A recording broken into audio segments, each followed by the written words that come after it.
welcome to Life Etc., a show that covers all aspects of life, relationship, and success. And I'm your host, Dr. Anna Elton. And I'm here with a special guest, Mike Ivanov. He is a former Division One athlete, hockey player, survivor of multiple traumatic brain injuries, and the founder of Mindset Mutiny. Welcome, Michael. How you doing? Good. How about yourself? I'm good. Thanks for having me. It's good to see you again. Well, good to see you as well. I guess before we start talking about you, let's talk about how we met. I'd love that. Okay. So we met at We Believe. It was in St. John, Canada. It was this big event, right? Do you want to tell us a little bit more about the event, how you met Yes. at Foot, how you became a part of We Believe, and Sure. why it was important for you to be there and share your story? Sure, absolutely. So that was a big event for me because I was very, very scared of that event. That was a big thing that I always kind of talk about is moving into our fears. And I had gotten turned on to that event through some charity work that I had done. I had built a mountain bike for charity to donate to veterans. So we donated $14,000 through this charity. I ended up meeting a guy, and this is like 4 years ago now, named Trent. And I hadn't heard from him in 3 years, and I get a text a few, maybe 6 months before the event. He's like, "Hey, I have a speaking engagement for you." And I was like, "All right, sounds great." And I've always kind of just said yes to things, even if I'm like they don't fit my schedule, or even if I'm I got other things going on, I'm a little scared, whatever. I just say yes, and then I'll figure it out So you later. said yes to me and to the show, right, tonight? That's right. We just said yes, and that's like the first step to kind of like moving through your fear, right? Because we always try to block ourselves and make up all these things. That's why we can't do things. So, I said yes, and he's like, "All right, great. I'll hook you up with the producer." And I was like, "All right, cool." I'm thinking like, yeah, a couple hundred people. I'll go, tell my story, and it'll be fun. So I get on the phone with the guy, and he's like, "Hey, Mike, you tell me a little about yourself." I kind of tell him my story, and he's like, "Great, that sounds awesome. There's going to be 6,000 people there, and I can't wait for you to come join us." And I could feel like my heart sank. I was terrified. I was like, "Man, I'm not that guy. I'm not ready for that." And that was in January, and the event was in May, right? So I'm like, I have some time to build a human being that's going to be ready to go up there and to deliver a message that mattered. Um, and it was an amazing months building up to that. I was terrified for so long. There was tons of doubt in my mind, and I just kept going to battle with it every day. I just kept doing things that just building small wins, and I knew I was going to be that guy to step on that stage and deliver a message and crush it. And that's how it worked out. And I'll tell you right now, stepping up there, uh, walking out on that stage, and it was just dead silent, and there's just this calming feeling that came over me. And I was looking out at the crowd, and I was like, "This is where I belong. This is special." And I just laid it out. It was perfect. It was exactly how I imagined it, which is important to point that out, right? Is I did envision how it was going to go, and I stepped off that stage, and I think Mrs. America was standing right there, and she said, "Hey, dude, you should do this for a living." And for me, that was a confirmation that I was in the right place. Mm-hmm. And just so we're clear, your story, amazing. I personally loved it, the struggle and all these things that you've overcome, which not everybody knows that about you, I'm sure, but I was very impressed. And it was an amazing message delivered in an amazing way. So, I mean, it was just the environment to be around people like yourself was special. I've never experienced that before. The energy in that room, we first showed up that first day in the green room, and we were all kind of introducing ourselves. And I was looking around the room, and there were some very special people there. And I was like, "This is great," and I could just feel that energy building up to the event. And those people around you gives you the courage to get up there, and it just feels natural. Like we're all there to get better, right? To improve, to deliver a message that matters. And for me, that was a once in a lifetime opportunity. And obviously we'll be back in what 2 years from now. But it was lovely. And I can't even put it into words. I'm still unpacking how special it was. But that was a big challenge to myself that when I walked off that stage, I was a different person than I was when I walked up there. So very special. So I remember the experience, right? I remember going on stage, and again, this is the biggest audience I had. and I've been speaking at events and conferences, right? But I never spoken in front of so many people. And then it was also live, right? We had how many? 1.5 million people, right? Something like that. There was a lot of people watching us live, right? Not just the audience itself.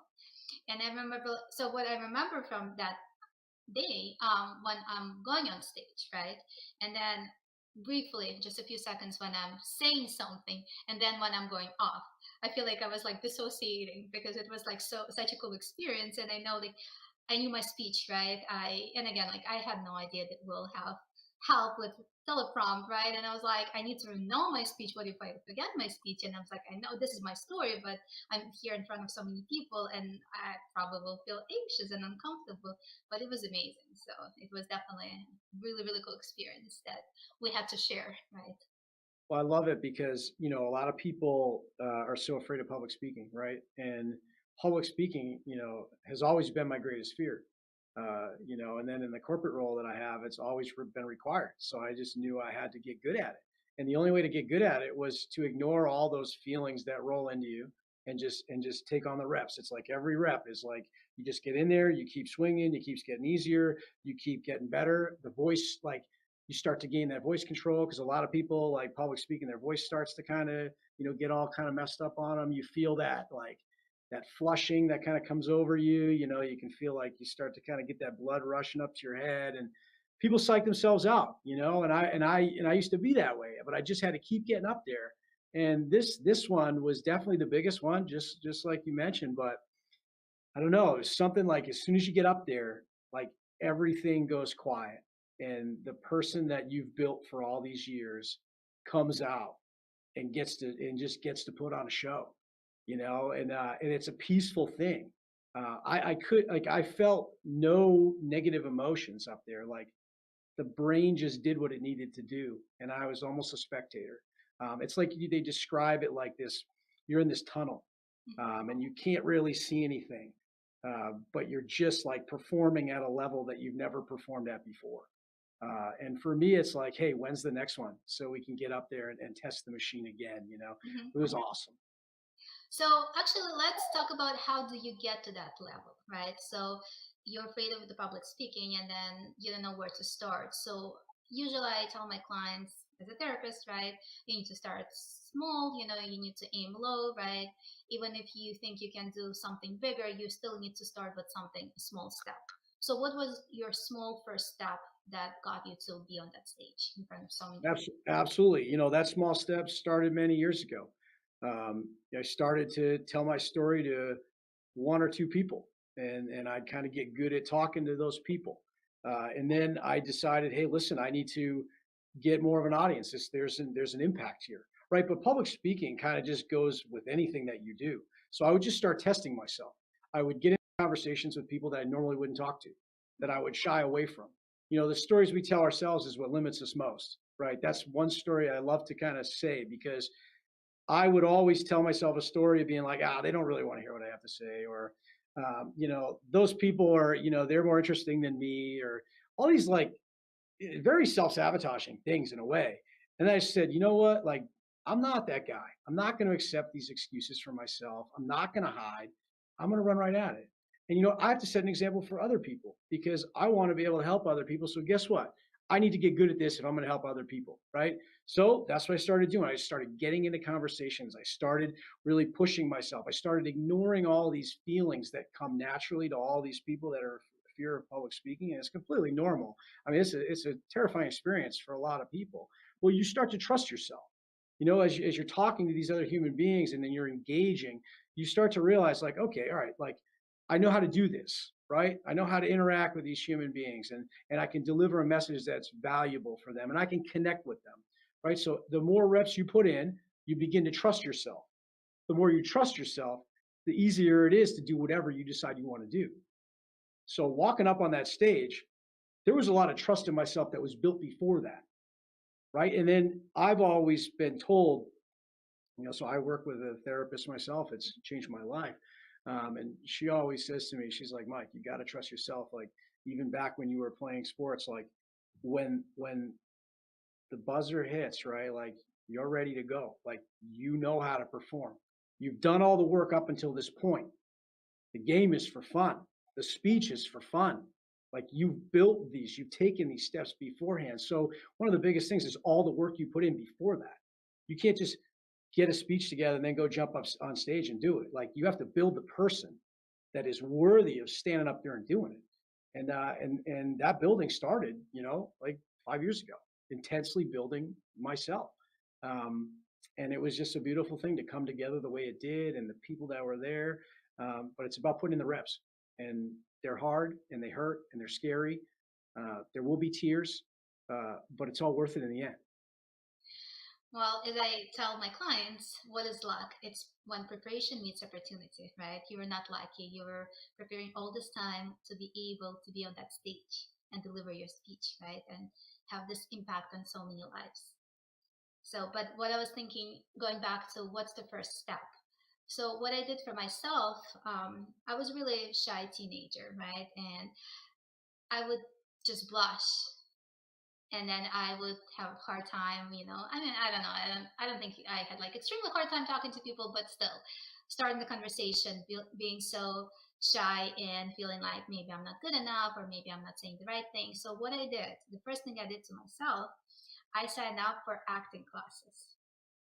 I I love signed that. up for improv classes, and I would go there on Saturday and Sunday when everyone's sleeping, still in their warm baths. It was New England, right? It was in Boston. And I'm going there and I was like, why am I doing this? I'm like, I hate my life. I hate my life. But what am I doing here? I'm 16, 17. I'm taking the classes. I'm being uncomfortable here. But that's what helped me, to be comfortable in being uncomfortable. That's correct. And it was, time after time, I was like, okay, actually, it's not that bad. And that's another thing that I did to myself when I started my psychology classes. I was like, okay, I remember one of the assignments that we had in one of our first psychology classes in college. They said, well, go and try to talk to people, just random people, start a conversation, see how it feels. Or like, seriously, we just have to go to strangers? Like, yeah, you stand in line, you talk to this person at the gas station on campus, just talk to people. And that was so helpful because I was like, now I can talk to anyone, right? I can come out to anyone, I can have a conversation. And sometimes I just come up to people, I say, hi, da da da, my name is this. And then I say, like, so what's your story? And just asking them, what's your story? They tell me their entire life story is like, wow, I'm working off clock, right? That's But this is right. where, like, think of like, how do you overcome that? How do you step outside of the comfort zone? What would be that first step to be outside of your comfort zone? I love that. So that as you're talking, I was thinking about something early on for me was I used to always sit in the back of the room. And I'm sure people listening know possibly they sit in the back of the room, right? And I used to sit back there and just maybe hide from I don't know what. But I remember reading a book, and this guy who's an ex Navy SEAL, and he was talking about all the senior guys are always in the front of the room. Like you can't get a seat in the front of the room unless you get there an hour early, right? Because these guys are in the front of the room, and that resonated with me. And I started to sit in the front of the room. Everybody, there's all those open seats, right? Like you file into a meeting, and the whole first two rows, there's nobody in the first two rows. I remember I'd always be the guy by myself in the first row, and then I started getting more things out of meetings. I started getting more engagement with the person that was speaking. And then it was just a natural progression for me to move from the front row to up in front of the room. It was natural.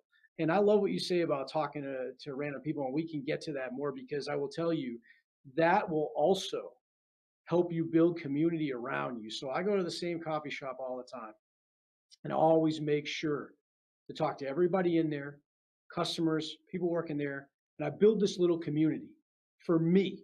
So when I go in there, the energy in the room changes. All right. And I'm able to go in there and I'm able to start my day in one of the most positive ways ever because I've talked to all these different people in there.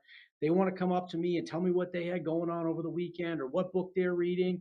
But I've built that by engaging with people around me. I could go into that coffee shop, not talk to anybody, drink my coffee and leave. But I've chosen to engage with everybody in there. And what I always tell guys that are struggling with talking to people is I always tell them, like, listen, man, the other person on the other side is also nervous about talking to people. So be the first one to start the conversation, and they will be so happy that you did. and then you can start to talk. And I remember when we were at our speech, there was one of the speakers mentioned that people are the medicine. Mhm. And that really resonated with me. It stayed with me, and I've been thinking about it ever since. Because you walk into an environment like that, the other day I was a little down. I was just tired. I've been training too much, and I was kind of like, just you get stuck in your head. And I was sitting at the coffee bar, and Shirley, one of the girls there, she says to me, "Hey, Mike, like you're stuck in your head. Like snap out of it." And this is somebody that like I just literally drink my coffee with, and but she knew me to that point where she's watched my baseline. She sees Mike Ivanov and how he's usually extremely upbeat. He's like locked in. He's always sharing things. And that day I know I was a little more quiet than I usually am. So she picked up on that. And then she, boom, says something to me. And that snaps me out of it. But that would never have happened if I hadn't put in the work with these people around me. So that's all about building community. And that's also practice for when I got to get up in front of the room, right? Where it's like, hey, man, I've been talking to people all day, every day. That's what I love to do. It's just another Tuesday, right? Mhm. I love Well, that. I know that's how we met, right? You came up to me at the elevator, right? You said like, "Hey, I'm Mike." I know we didn't get the chance to talk, right, when we had our first day in rehearsal, and it was I know like I didn't know a lot of people, right? It was really uncomfortable, but I feel like by the time that we finished our speeches, I think our last day when we were leaving, I feel like we are so close with each other. And I was actually traveling with Fred Stroke, right? He was with me, and then I had Liliana. She's coming on my next show, Awesome. and her friend Rachel, I believe, and Yep. who else was there? Roxana was there. Rachel was there, and I feel like we're just. I mean, I have some fun stories. I guess I'm not gonna spoil, like our travels and kind of what happened in the airport. It was actually pretty hilarious, like our stories from like what happened. But again, like this is what brings us together, right? That's what makes the community work, and that's how you again step outside of comfort zone and you meet people. So I love that, and we need to get back to being uncomfortable because that's like my entire way that I run my life now.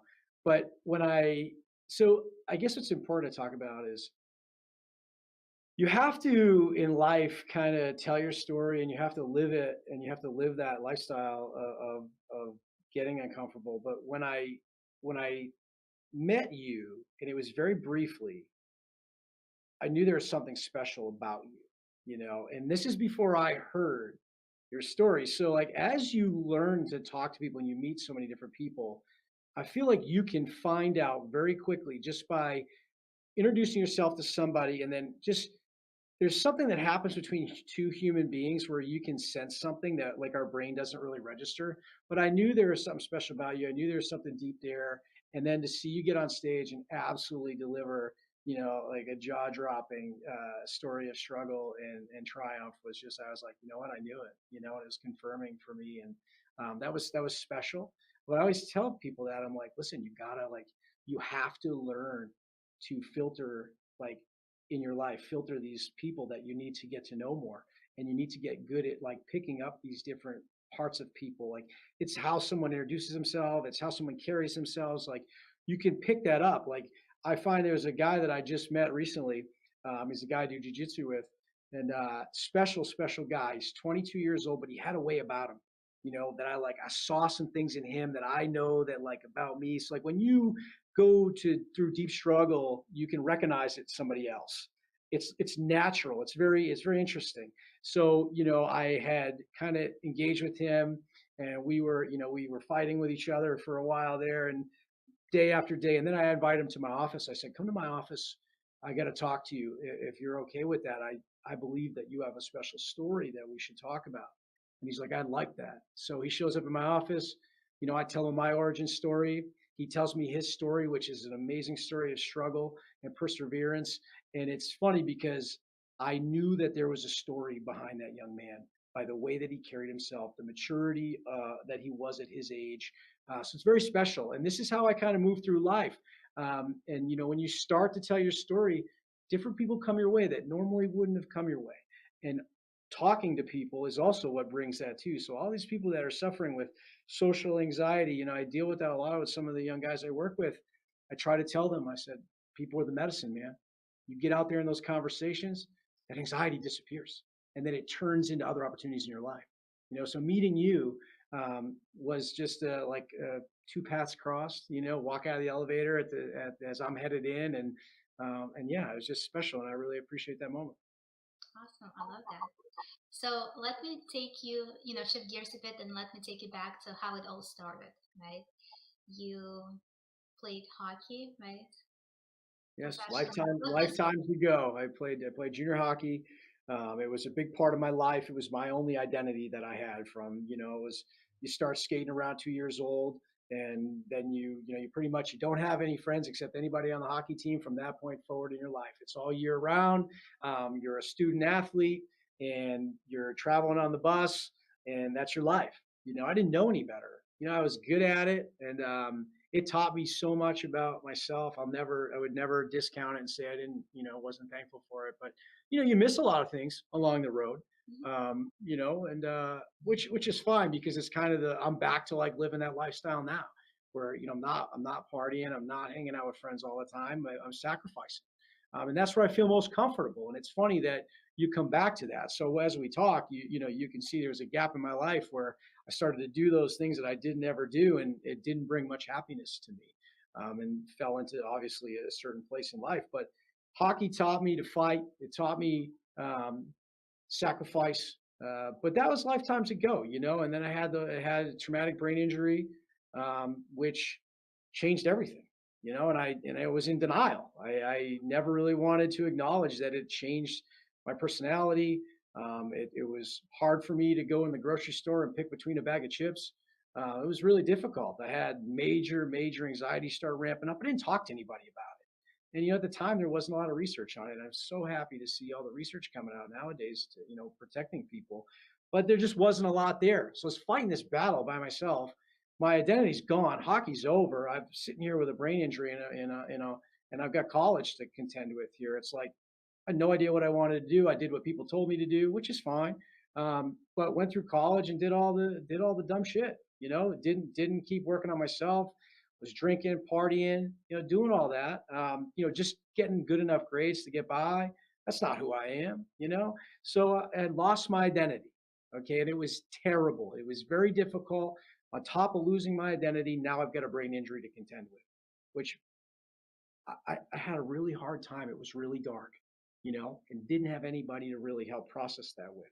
So, you go through college, you get the degree, you get out and get a regular job, and there I am. A few years into that, I get another brain injury. Um, that was the worst one. That was a crippling one. I was out of work for 3 months. I was in my parents' basement. Crazy story. I had done a lot of bad things with money, made some bad decisions, and I was living in my parents' basement with my now wife, okay, mhm. she's my girlfriend at the time, with a brain injury, and I was broke. That was a bad place to be, and but it was a place that I needed to go. So I get back on my feet. I get out of my parents' basement, and this is funny because I really don't tell people this, and I should because people need to hear that because you need to understand that the current circumstance isn't going to define the rest of your life. And other people are right now probably listening to this in their parents' basement, thinking that there's no way of getting out, and there is. So we move out. I get back on my feet. I'm still having problems, but I'm not talking about them. I'm not seeing a therapist. I'm not acknowledging that I'm having massive amounts of anxiety. I'm having massive amounts of depression. I'm having a lot of anger issues. This is not a proud moment, but I was punching holes in walls. I was having hissy fits, is what I like to call them. A grown man locking himself in the closet, sitting there crying. I was having major problems with regulating these emotions. And I didn't even think about possibly being related to a head injury. I didn't even think to go see somebody to talk about that. I just was like, I got to be a man and I got to get through this and all that crap that's not true. And that's like the real message is when you got a problem, you got to talk about it. You got to tell people what's going on. Crying is totally okay, but it's a signal that you need to talk about something, right? And there were many tears after this. Don't let me fool you. The waterworks didn't stop there. So I had been struggling with that not paying attention to what it meant, and things got worse. All of the anxiety, depression all started manifesting into physical symptoms. Hmm. Felt like somebody had put a cell phone inside of me and just kept calling it. I was having vibrations running up and down through my body. My face was twitching. I was sweating. There was times where I wet the bed as a grown man. My nervous system was completely jacked up. And I tell that because, that's a hard thing. Nobody wants to wake their significant other up at 3 in the morning and say, "Hey, honey, I wet the bed. This is I'm sorry, but I don't know what's going on."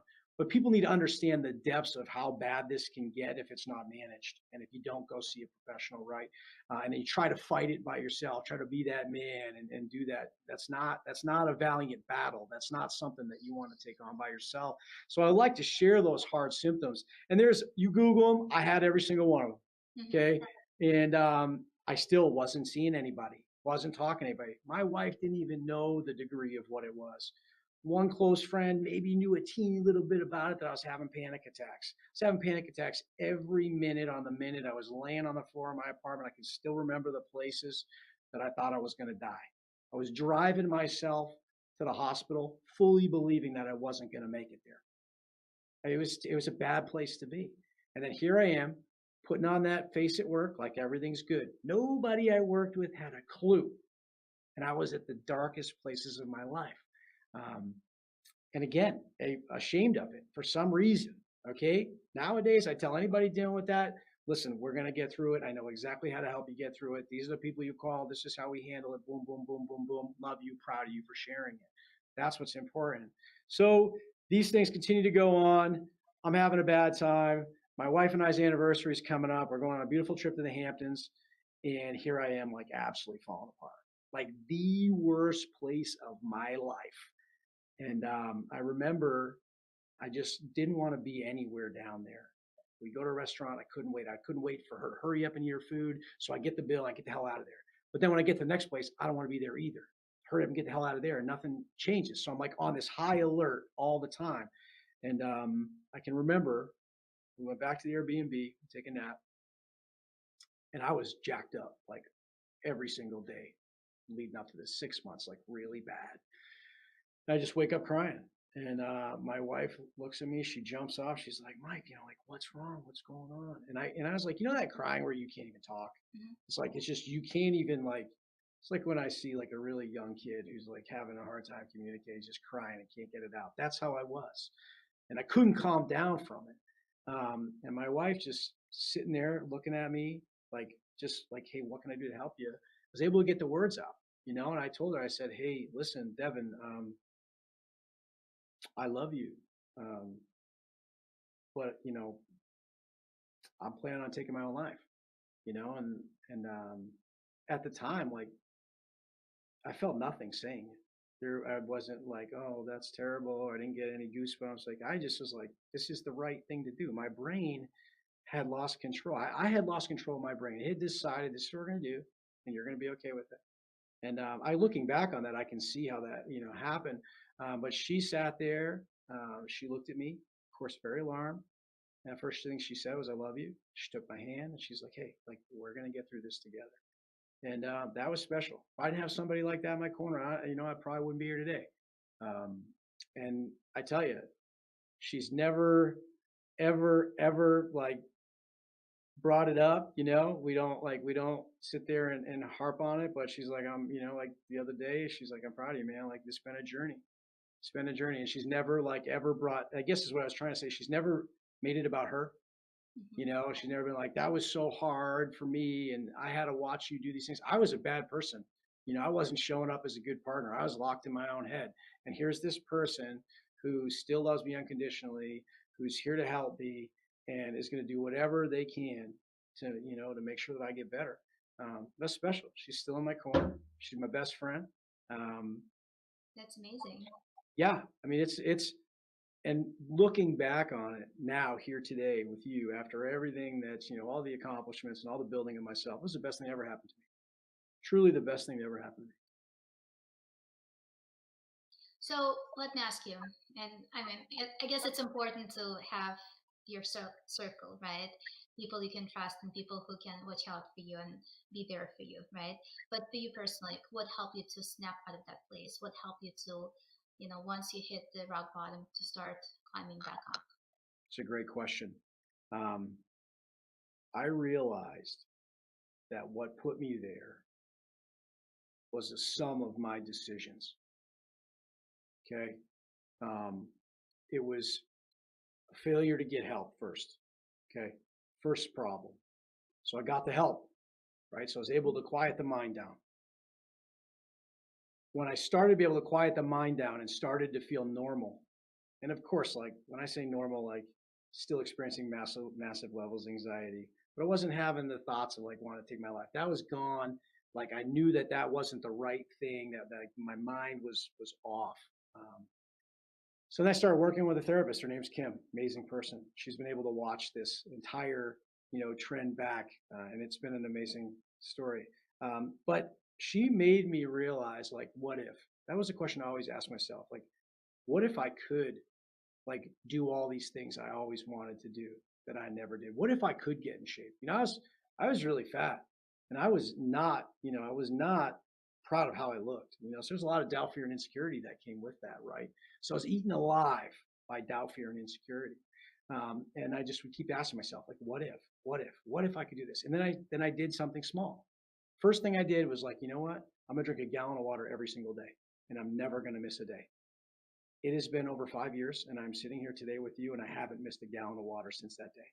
Right. So that's one small thing that then I stacked another thing, and then another thing, and another thing. I just keep stacking all of these little micro, routines that make up big silos, right? So then you have your physical, you have your mental, and you have your emotional silos. I have all these mini routines like built within each one, and I just start nailing them, and it starts to become non-negotiables. And the way to make it a non-negotiable is you just tell yourself like, this is who we are now.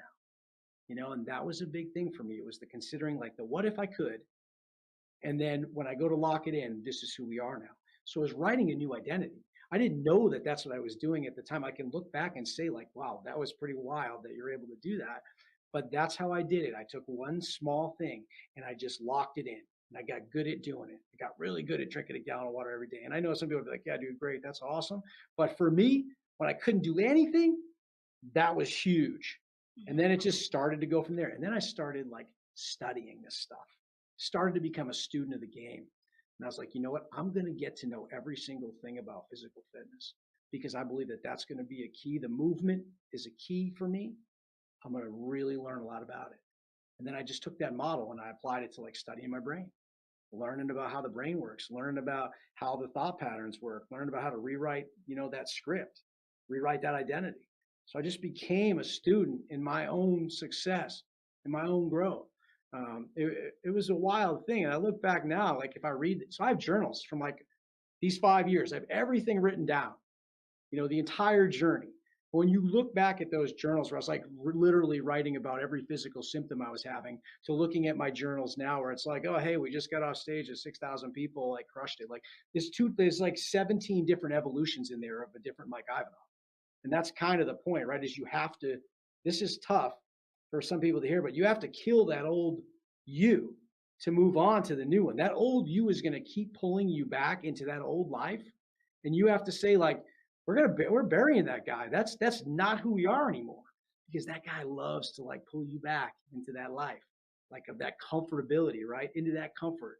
I want to move to the discomfort because I know that's where all the growth is. And I know that's where my happiness lies. But that old me, he wants you to come back. So I bury that guy. I've buried that guy probably 15, 20 times now. And it just keep getting better. So interesting. So I really like about that gallon of water. So a few shows ago, a few episodes ago, I interviewed the bodybuilder, and his advice was not to remove something from your diet, but to actually add something. So in your case, you added the water, right?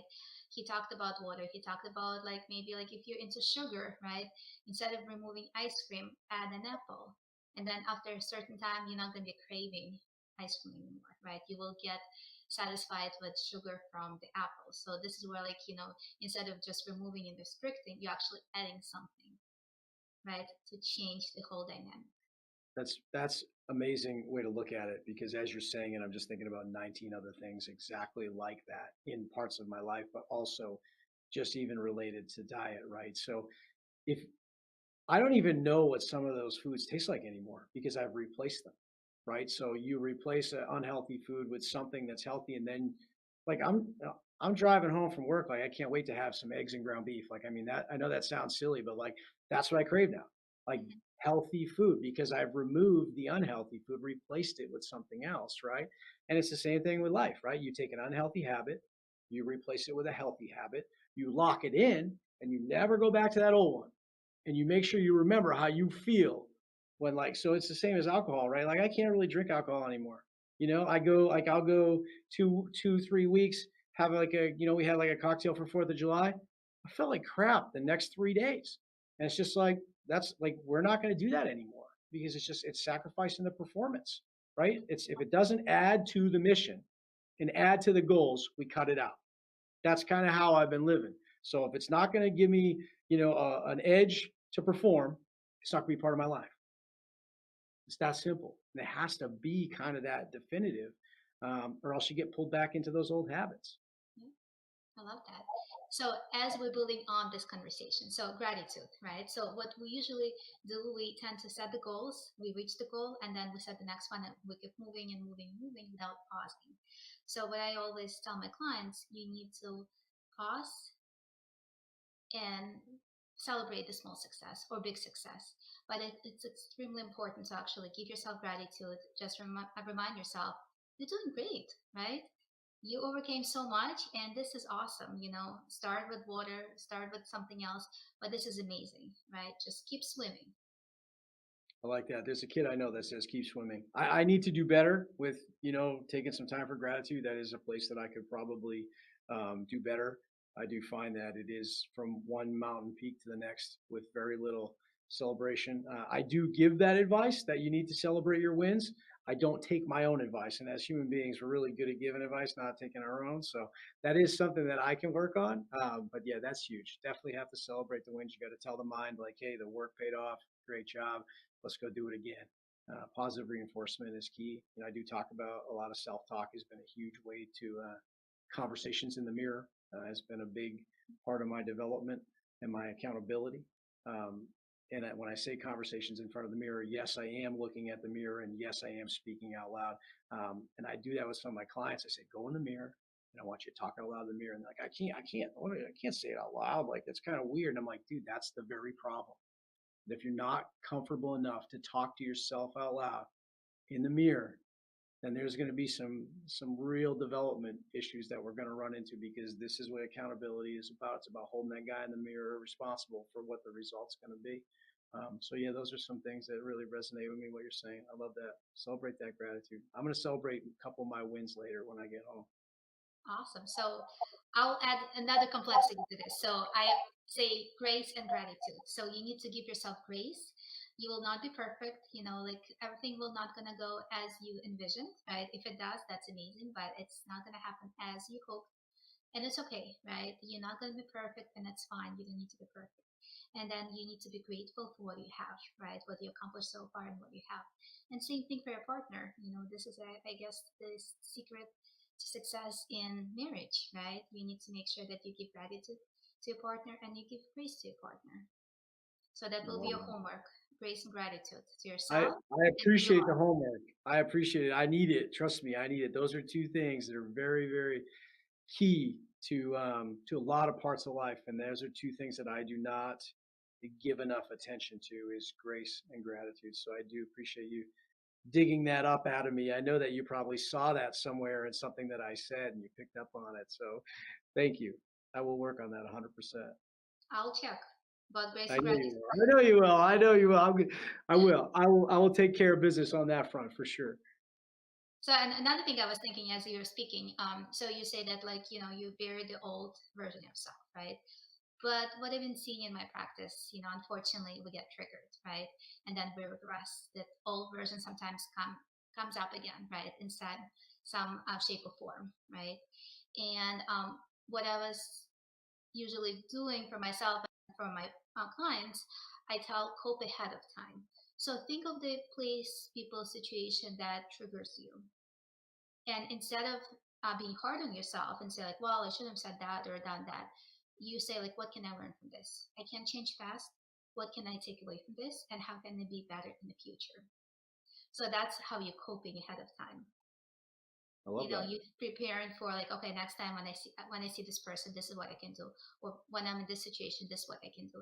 And then when you actually get in that situation, you're already prepared, you know what to do, and hopefully you're not going to get triggered, and you're not going to go in the same place as you did before.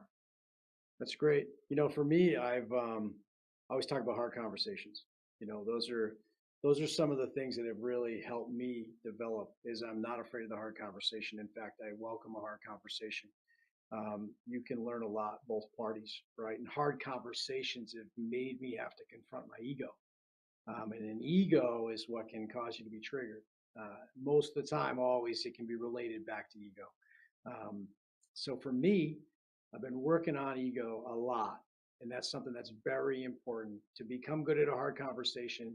You cannot be triggered in any way, shape, or form by anything anybody says. They have to be able to say whatever they want to say, and you have to say, yeah, I understand and I hear you. I see you. Appreciate that.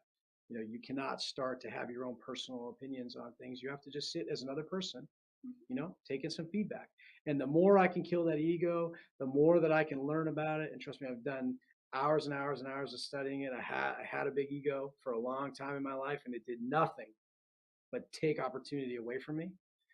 So very important. And then, obviously doing jujitsu has really been a humbling experience. That helps with the ego as well. For anybody that hasn't done it and has an ego, they should try it. You will be fixed in a few weeks. But it's a special thing. But you're so right. Preparing, visualizing it, knowing what you're going to say, preparing the mind and the body to receive it in nothing but a positive manner. Just knowing like, hey man, I am responsible for my own actions. How I receive this is up to me. If I get triggered, that's my problem. Like I need to go work that out, whatever that is. There's a doubt, a fear, an insecurity somewhere in me that is triggering me. It's not the person on the other side of the table, it's me. And that's kind of what I've done. That's my claim to fame is doubt, fear, insecurity. Identify them all, burn them all out, work on them, talk about them, share them with others, figure out ways to fix it. I call it the war map. That's kind of what I did to fix myself was I wrote down every single doubt, fear, and insecurity that I had, the deepest, darkest ones, not the surface level crap that most people will share around, the dark stuff, the stuff you don't want to tell anybody. Okay, I wrote them down. And I said, you know what? If they're written down, that means I can fix them. And I just started fixing them. I said, okay, this is a fear. Okay, this is how I'm going to fix it.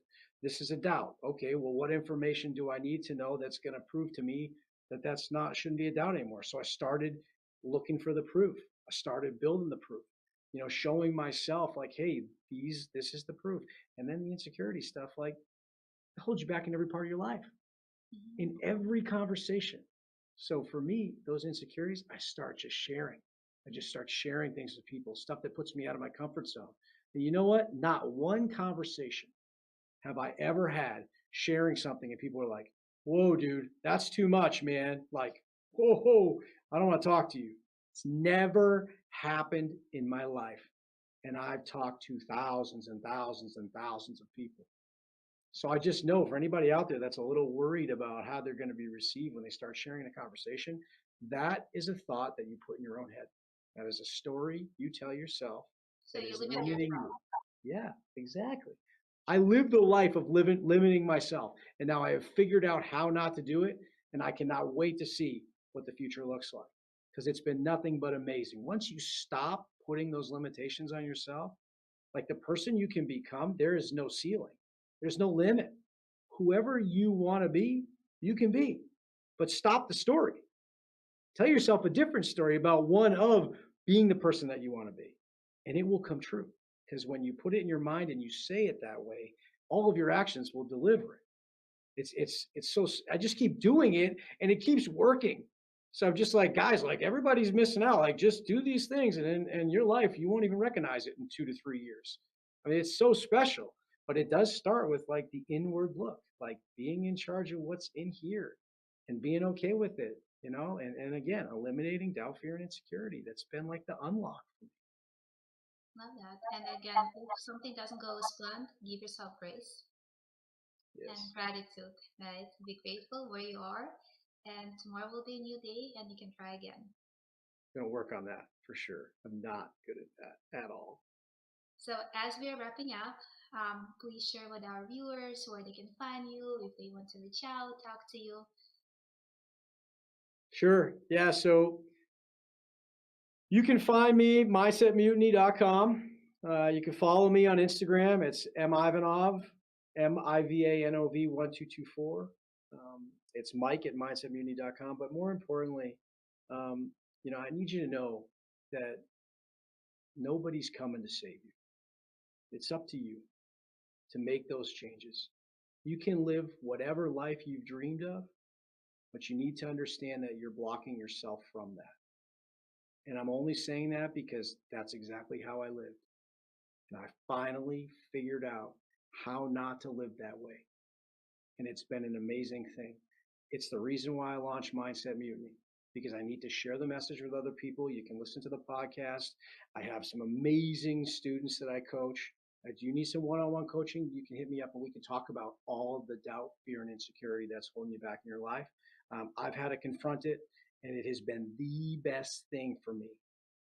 99.9% of people in your life will not tell you the truth. And the only reason I say that is because when I was fat and I didn't like how I looked, my mom told me I still looked good. Okay. But that's a fact. People don't want to hurt you. But to go on this mission and to unlock the person that you are meant to be, it's gonna hurt. You're gonna cry. You're gonna want to quit. It's gonna be the most difficult thing you've ever done in your entire life. But if you can remove that ego, you can open up your ears, you can tell yourself the truth, right? That's what I do for my clients. I tell them the truth. You can change everything in your life and you can live a life that you honestly never dreamed of, because the life that I'm living today, I never dreamed of it. And that's why it's so special. And it's a special message. And I need you to trust me on that. You're in control. You can do it. And everybody here is here to support you. You need to build a circle of people around you. And I need you to understand that you will lose friends along the way. It just happens. But find the high performers, get a mentor, talk about your feelings, okay? But more importantly, execute relentlessly. That's it. And give yourself some grace and some gratitude, Grace right? and gratitude. Thank you. That was amazing. Thank you for being here with us, sharing your story. So powerful. And thank you for watching us. We'll see you again in 2 weeks. And I hope you guys have all amazing rest of this week.